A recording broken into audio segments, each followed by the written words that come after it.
तो पिछले वीडियो में हम लोग पढ़ चुके थे प्रकाश का परावर्तन और अपवर्तन। इसमें हम लोग समझते हैं मानव नेत्र और रंग बिरंगी दुनिया। उससे पहले हम लोग समझ लेते हैं कि मानव नेत्र को फिजिक्स में हम लोग क्यों पढ़ते हैं, जबकि ये भाग तो हमारा बायोलॉजी का है, ह्यूमन्स बॉडी है, एनिमल्स बॉडी का पार्ट्स है, तो हम फिजिक्स में ही क्यों पढ़ते हैं। तो इसके पीछे का लॉजिक को समझिए। देखिए, प्रकाश जो है आंख के बिना अधूरा है। प्रकाश किसके बिना अधूरा है? आंख के बिना अधूरा है। और आंख प्रकाश के बिना अधूरा है, यानी दोनों एक दूसरे से क्या है? संबंधित है। यानी प्रकाश नहीं रहेगा तो आंख क्या होगा, और आंख नहीं रहेगा तो प्रकाश क्या होगा मेरे भाई, बताओ। तो दोनों का होना जरूरी है, यानी दोनों एक दूसरे के बिना क्या है? अधूरा है। तो इसलिए हम लोग आंख को, ह्यूमन्स आंख को, मानव नेत्र को किस में पढ़ते हैं? फिजिक्स में पढ़ते हैं। तो अब हम लोग समझते हैं कुछ मानव नेत्र की महत्वपूर्ण जानकारियां के बारे में कि मानव नेत्र क्यों जरूरत है और मानव नेत्र में क्या क्या खासियत है और इसका महत्वपूर्ण योगदान क्या है। तो इन सभी बातों का चर्चा हम इन वीडियो में करेंगे। तो आइए शुरू करते हैं। देखिए, आंख के अध्ययन को हम लोग नेत्र विज्ञान बोलते हैं। क्या बोलते हैं? नेत्र विज्ञान बोलते हैं। आंख का आकार कैसा होता है? लगभग गोलीय होता है। और आंख की व्यास की बात की जाए तो 2.3 सेंटीमीटर होता है, लेकिन कहीं कहीं एग्जाम में आपको दे देगा 2.5 सेंटीमीटर। दोनों में कोई एक ही ऑप्शन होगा, तो आप 2.3 या 2.5 मारेंगे। आंख के वजन की बात करें, आंख का वजन कितना होता है? तो 8 ग्राम होता है। कितना होता है मेरे भाई? 8 ग्राम होता है। आंख के किस भाग को दान किया जाता है? तो आंख की कोर्निया एक भाग है, उसको दान किया जाता है। देखिए, कोर्निया कहाँ पे है? ये जो हमारा श्वेत पटल है व्हाइट वाला, इसके ऊपर एक लेयर लगा हुआ है जो कि कोर्निया का ही लेयर है, और सर्वप्रथम प्रकाश इसी भाग पे पड़ता है। एग्जाम में बार बार क्वेश्चन यहाँ से भी बनता है कि इनमें कौन रक्त से संबंधित नहीं है? तो कोर्निया। आप कोर्निया को ऐसे समझ सकते हैं जैसे आपका मोबाइल का जो टेम्पर ग्लास होता है, वो टेम्पर ग्लास क्या होता है? इलेक्ट्रॉनिक किसी भी संसाधन से जुड़ा है? नहीं जुड़ा हुआ है, लेकिन वो टेम्पर ग्लास लग जाता है तो बहुत अच्छा डिस्प्ले दिखने लगता है। उसी तरह हमारा आंख पे कोर्निया का लेयर है। एक कोर्निया का लेयर न रहे तो हम स्पष्ट और अच्छा से नहीं देख पाएंगे, जबकि कोर्निया का लेयर है तो हम बहुत बेहतर से देख पाएंगे। इसी तरह जैसे गाड़ी जो होता है उस पे क्या होता है? एक ठो ऐसे ऐसे करके घूमते रहता है, वो भी कोर्निया की तरह ही काम करता है। तो कोर्निया के बारे में आप लोग समझ गए। अब आइए, हमारे शरीर की दूसरी सबसे जटिल संरचना की अगर बात की जाए तो आंख है। पहला कौन है? तो मस्तिष्क। हमारा मस्तिष्क बहुत ही जटिल संरचना वाला है। इससे भी कम, थोड़ा सा कम हमारा जो आंखें हैं ये जटिल है। तो आंख कितने से कितने वर्ष तक के व्यक्ति दान कर सकता है? तो वह व्यक्ति होना चाहिए 10 वर्ष से लेकर 60 वर्ष तक, यानी 10 वर्ष से शुरू होता है, 60 वर्ष तक अधिकतम उम्र वाले व्यक्ति ही आंख का यानी कोर्निया का दान कर सकता है। आंख मरने के कितने घंटे के अंदर तक, आंख मरने के कितने घंटे के अंदर तक दान किया जा सकता है? तो वो 4 से 6 घंटा का समय है जिसमें हम अपने कोर्निया का क्या कर सकते हैं? दान कर सकते हैं। अब बातें करते हैं कौन कौन सी रोग वाले व्यक्ति कोर्निया का दान नहीं कर सकता है। तो और व्यक्ति होना चाहिए एड्स, यहाँ पे लिख लेते हैं कौन सी बीमारी वाला व्यक्ति नेत्रदान नहीं कर सकता है? बीमारी वाला व्यक्ति नेत्रदान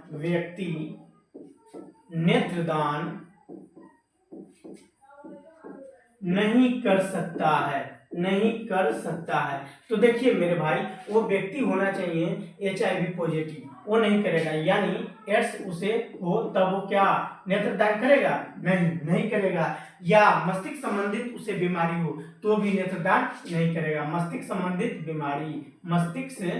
संबंधित बीमारी, ये दोनों अगर बीमारी है तो नेत्रदान करेगा? नहीं करेगा। अब बातें हम लोग करते हैं मानव दोनों आंखों से कितना डिग्री तक देख सकता है। तो देखिए, आप ऐसे कल्पना कीजिए, आप ऐसे देख रहे हैं तो यहाँ तक की पूरी भाग दिख रहा है, तो 180 डिग्री तक, यानी दोनों आंखें से हम कितने डिग्री तक देख सकते हैं? दोनों आंख से 180 डिग्री तक हम लोग देख सकते हैं। लेकिन कोई काना बाबा होता है नहीं, वो एक ही आंख से देखता है। तो एक आंख से देखेगा तब कितना दिखेगा? 150। एक आंख से 150 डिग्री तक दिखाई देगा। कितना तक दिखाई देगा? 150 तक। आप सोचिए, अगर ये आंख आप बंद कर लेते हैं ये वाला, तो आपको इधर का पूरा पार्ट नहीं दिख रहा, मतलब 150 का एंगल यहाँ से बन रहा है। अगर ये आंख नहीं है तो आप ऐसे देख पा रहे हो नहीं, तो 150 यानी एक आंख से 150 तक देख सकते हैं और दोनों आंख हो तो 180 तक यानी सीधी रेखा में आप देख सकते हैं। मानव का आंख में कौन सा लेंस होता है? तो मानव के आंख में लेंस जो होता है वो लेंस होता है उत्तल लेंस। कौन सा लेंस होता है? उत्तल लेंस होता है, जो कि जिलेटिन नामक प्रोटीन से बना होता है। किससे बना होता है? जिलेटिन नामक प्रोटीन से बना होता है, इसीलिए हमारी आंख में लेंस होते हुए हमें नहीं गिरता है। नहीं, ऐसे हम ग्लास या चश्मा पहने तो काफी ऐसे चुभेगा। अगर यहाँ पे पुतली के पास लगाते हैं तो ये जो ब्लैक वाला पार्ट दिख रहा है यहाँ पे लगाएंगे तो काफी गड़ेगा, लेकिन ऐसे नहीं करता है। इसका कारण क्या है कि हमारे जो लेंस है उत्तल लेंस वो किससे बना है? प्रोटीन से बना है। प्रोटीन का ही एक प्रकार होता है जिसका नाम है जिलेटिन। प्रोटीन बहुत सारे प्रकार के होते हैं। हमारे शरीर में 20,000 प्लस प्रोटीन पाए जाते हैं, उसमें एक प्रोटीन है और उस प्रोटीन का क्या नाम है? जिलेटिन। तो यहां तक समझ गए। अब हम लोग बातें करते हैं हमारी आंख में कितना मेगापिक्सल, यानी हमारे आंख का जो लेंस है वो कितना मेगापिक्सल का होता है। तो हमारी आंख जो है ना उसमें जो लेंस होते हैं वो 576 मेगापिक्सल का होता है। कितना का होता है? 576 मेगापिक्सल का हमारी आंखों में कैमरा लगा है। और वो कैमरा जो है हमारे मोबाइल के कैमरा या वीडियो शूट करने वाला कैमरा से काफी बेहतर है। तब तो हम लोग बहुत दूर दूर की चीजें और स्पष्ट तरीके से देख पाते हैं। तो कितना मेगापिक्सल के हमारी आंखों में लेंस लगा हुआ है? 576 मेगापिक्सल की हमारी आंखों में क्या लगा हुआ है? लेंस लगा हुआ है। अब हम लोग बातें करते हैं आंख की आंसू की प्रकृति की। देखिए आंख की आंसू की जो प्रकृति है, आंख की आंसू की प्रकृति की बात करें तो ये है 7.4, 7.3। कितना है? 7.3। तो पीएच मान अगर 7.3 है तो इसका प्रकृति की बात करें तो कैसा होगा? क्षारीय होगा। कैसा होगा बच्चों? क्षारीय होगा। कैसा होगा? क्षारीय होगा। यानी हम लोग जो आंसू निकालते हैं वो आंसू की प्रकृति कैसा? क्षारीय है। इसीलिए तो रोते रोते यहाँ कभी कभी टपक जाता है तो नमकीन सा लगता है। नहीं, हाँ, आंख का पलक 1 मिनट में कितनी बार झपकता है? झपकता है कितनी बार? तो 1 मिनट में आंख की पलक, 1 मिनट में आंख की पलक की बात करें, पलक की, तो वो कितनी बार? 12 से 16 बार झपकता है। 12 से 16 बार झपकता है। 12 से 16 बार झपकता है। नहीं, हमारे आंख में कुल मांसपेशियां यानी हड्डी, मांसपेशियां को क्या बोलते हैं? हड्डी बोलते हैं। तो हड्डियों की संख्या यानी मांसपेशियों की संख्या हमारी आंखों में कितनी है मेरे भाई? तो आप बोलोगे 6। कितनी है? 6। कितनी है? 6। तो ये आंख के बारे में हम टोटली कंप्लीटली जो है इंट्रोडक्शन समझ लिए। अब हम लोग आंख के बाहरी भागों की बातें करते हैं। तो आइए अब हम लोग आंख के बाहरी भागों का अध्ययन करते हैं। ये क्या है? हमारा आंख है। जो ये वाला पार्ट में बाहरी भाग दिख रहा है, ये वाला भाग है। इसमें देखिए जो व्हाइट वाला पूरा सा दिख रहा है, व्हाइट वाला, इसको बोलते हैं श्वेत पटल या स्क्लेरा। ये काफी अंदर तक होता है और क्या होता है? उजला व्हाइट करके ही होता है। इसके बाद है आइरिस। क्या है? आइरिस। आइरिस देखिए 3 कलर के होते हैं, ब्लू, ब्लैक और ब्राउन। तो ब्लैक हम लोग का है ही। ब्लू के किसका होता है? नागिन फिल्म देखो ना, नागिन फिल्म में जो नागिन का आंखें होती है वो कैसा होता है? नीला होता है। और ब्राउन भूरा कलर, जो कि किसका है? ऋतिक रोशन का है। नहीं, तो एग्जाम में क्वेश्चन यहाँ से भी बनता है कि आंख के कौन सा भाग रंगीन होता है? कौन सा भाग रंगीन होता है बच्चों? तो आइरिस क्या होता है? रंगीन होता है। आइरिस क्या होता है? रंगीन होता है। और ये क्या होता है? प्रकाश की मात्रा को नियंत्रित करने का काम करता है। यानी तेजी से प्रकाश आए तो सिकुड़ जाएगा और कम प्रकाश होगा तो धीरे धीरे फैलना शुरू कर देगा। आधार कार्ड जब हम लोग बनाते हैं तो उसमें आइरिस का ही स्कैन किया जाता है।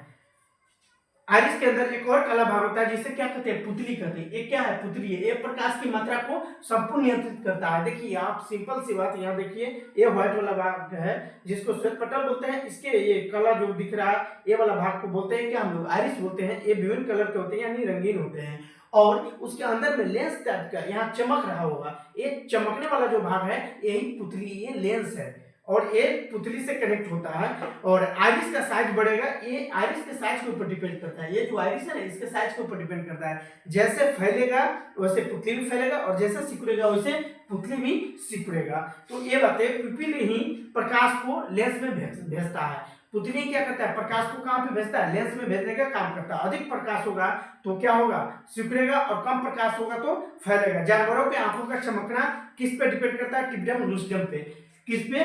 जानवरों की आंखें का चमकना टिपिडम लूसिडम पे। टिपिडम लूसिडम के कारण जानवरों की आंखें, बिल्ली वगैरह की आंखें क्या? लूसिडम चमकते रहता है, जो कि जिंक का बना होता है। किससे बना होता है? जिंक से बना होता है। कॉर्निया की अब बात करें तो ये आंतरिक भाग है। तो कल के वीडियो में समझेंगे आंतरिक मानव नेत्र के आंतरिक भागों की संरचना के बारे में।